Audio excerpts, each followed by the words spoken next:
देश की राजधानी दिल्ली में 5 तारीख को वोटिंग हुई थी और आज उसका परिणाम आ गया। ऐसे में इस परिणाम ने एक बार फिर से बीजेपी के चेहरे पर खुशियां ला दी, क्योंकि देश की राजधानी में एक बार फिर से बीजेपी सत्ता में वापस आई है। एक तरफ बीजेपी के खेमे में खुशियां देखी जा रही है, वहीं झारखंड की बात करें तो झारखंड में सत्ता दल यानी झारखंड मुक्ति मोर्चा एक बार फिर से निशाना साधते हुए नजर आ रहे हैं। झारखंड मुक्ति मोर्चा के महासचिव सुप्रियो भट्टाचार्य ने बीजेपी को निशाने पर लिया है। उन्होंने कहा कि जिस तरह से बीजेपी ने जीत दर्ज की है, ये किसी से छिपा नहीं है। यानी साफ तौर पर सुप्रियो भट्टाचार्य ने बीजेपी को निशाने में लेते हुए कई आरोप भी लगाते नजर आ रहे हैं। तो क्या कुछ कह रहे हैं, चलिए हम आपको सुनाते हैं। देश की राजधानी दिल्ली राज्य क्षेत्र में, जिसको हम लोग कह सकते हैं एनसीआर दिल्ली में, जो विगत 5 तारीख को चुनाव हुआ था, उस चुनाव के नतीजे अब धीरे धीरे सामने आ गए हैं और भारतीय जनता पार्टी की वहां सरकार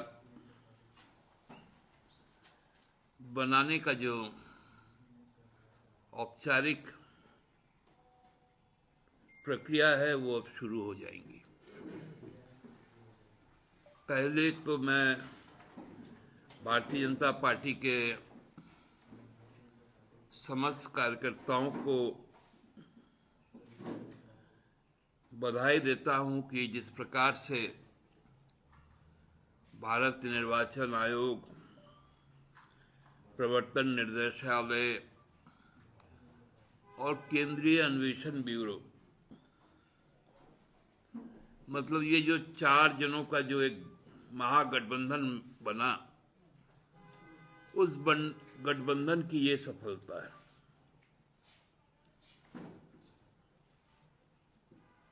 और ये गठबंधन बनाने में भारत सरकार का भी एक बहुत बड़ा योगदान रहा। पिछले 5 वर्षों में हम लोगों ने देखा,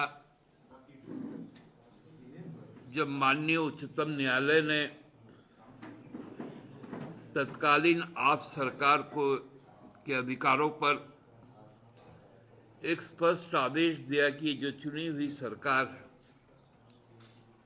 वही सरकार कार्यकारी प्रमुख होती है, लेकिन केंद्र सरकार ने अपने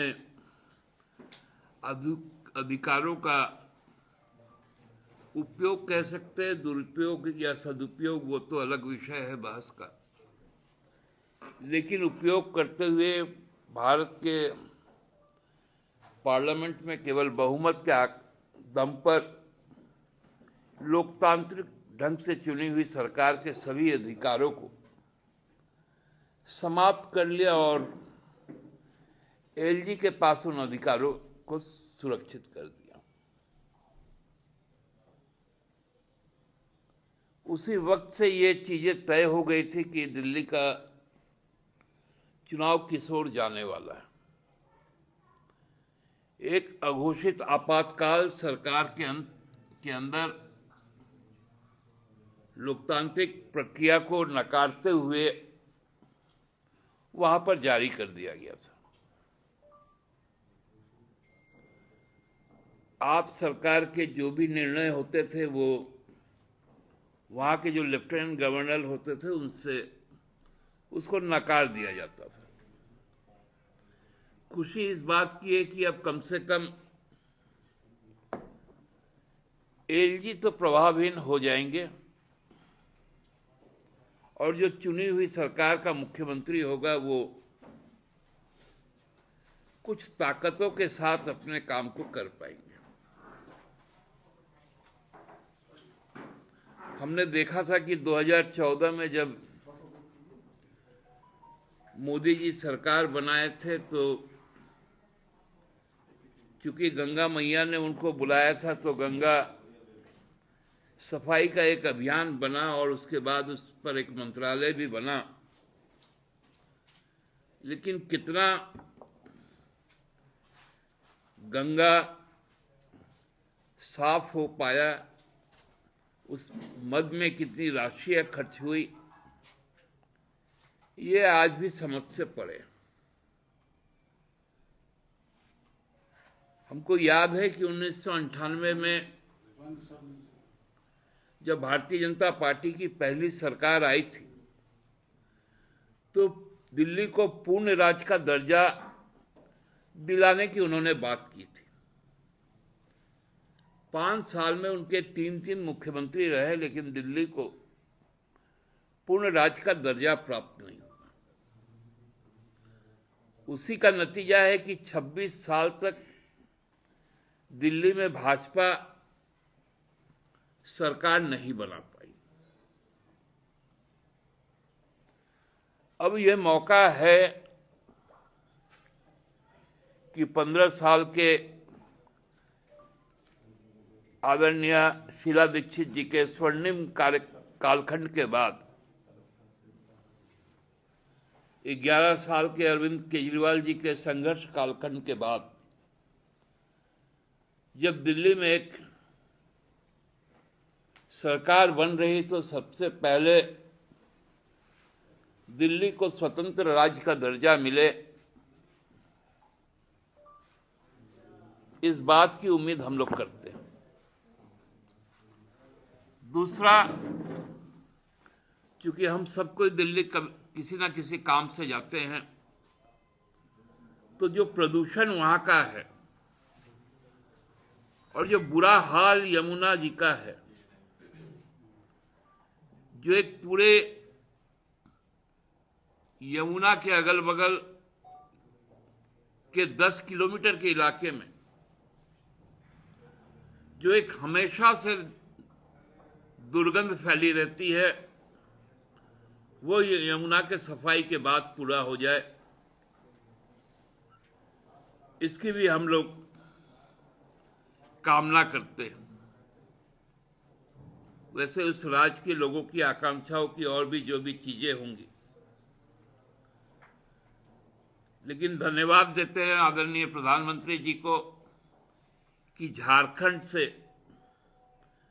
चुनाव के नतीजों से उन्होंने कुछ सीख ली, उनकी पार्टी ने कुछ सीख ली, और जो सबसे बड़ा और सबसे अहम वर्ग है महिला, जिसको हम लोग मैया सम्मान यहां पर कहते हैं, उसके लिए बाध्य हुए कि वहां पर भी 2500 रुपए प्रति माह देना पड़ेगा।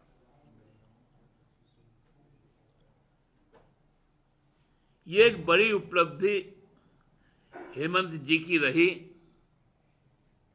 कि आगामी 25 में बिहार में जब सरकार बनेगी तो यही मैया उसमें कारगर रहेंगे।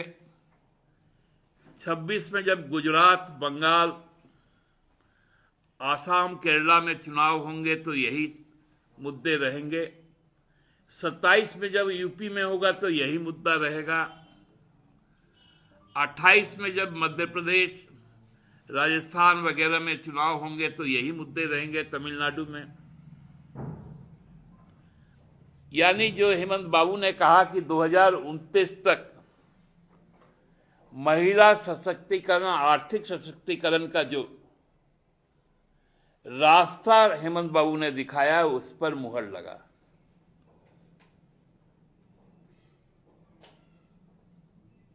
कि अब, क्योंकि पहले का एक कहावत था, what Bengal thinks today India thinks tomorrow. अब हमको लगता है हेमंत बाबू ने यह नैरेटिव सेट कर दिया, what Jharkhand does today India follow tomorrow. बहुत बहुत धन्यवाद। दादा, लेकिन एक सवाल है कि हरियाणा में जो है बीजेपी जीती, वहां भी ये था कि कांग्रेस सत्ता में आ सकती थी। आम आदमी पार्टी ने सभी सीटों पर अपने उम्मीदवार उतार दिए, और दिल्ली का जो नतीजा आया उसमें से ज्यादातर सीटों पर आम आदमी की पार्टी की जो हार हुई, उसमें कांग्रेस को जो वोट मिला है उसको एक तरह से वजह बताई जा रही है। इंडिया अलायंस क्या एक तरह से बिखर गया? ऐसे में कैसे आप लोग बीजेपी को जो चैलेंज करने की बात कह रहे हैं, चुनौती देने की बात कह रहे हैं, वो तो नहीं दे पाएंगे? देखिए, इंडिया अलायंस की आपकी भी है। देखिए, एक दुखद विडंबना है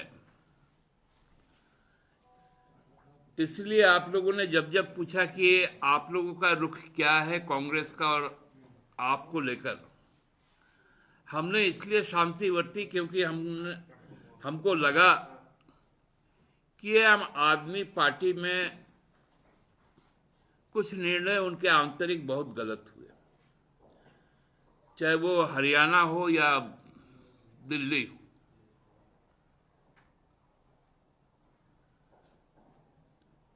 लोकसभा में सबके प्रयास से आम आदमी पार्टी और कांग्रेस ने मिलकर चुनाव लड़ा था। वो अलग चीज है कि परिणाम क्या हुआ था, लेकिन लड़ने का काम जरूर किया था। हमारी आशा थी कि इस बार भी उसी तरह का एक फॉर्मूला होगा, लेकिन आम आदमी पार्टी ने पहले ही आगे बढ़कर कह दिया कि मैं कांग्रेस के साथ चुनावी गठबंधन में नहीं जाऊंगा और स्वतंत्र लड़ूंगा।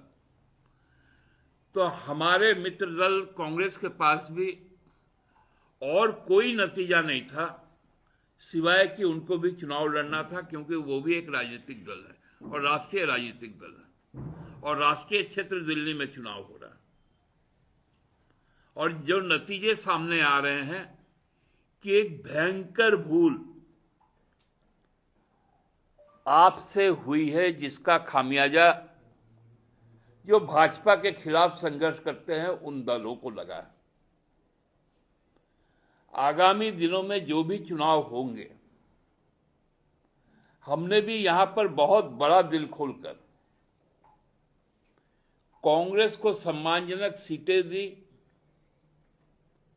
उनको जिताने में मदद किया, राजद को सीटें दी, वाम शक्ति को सीटें दी, और हमने कम सीटों पर चुनाव लड़कर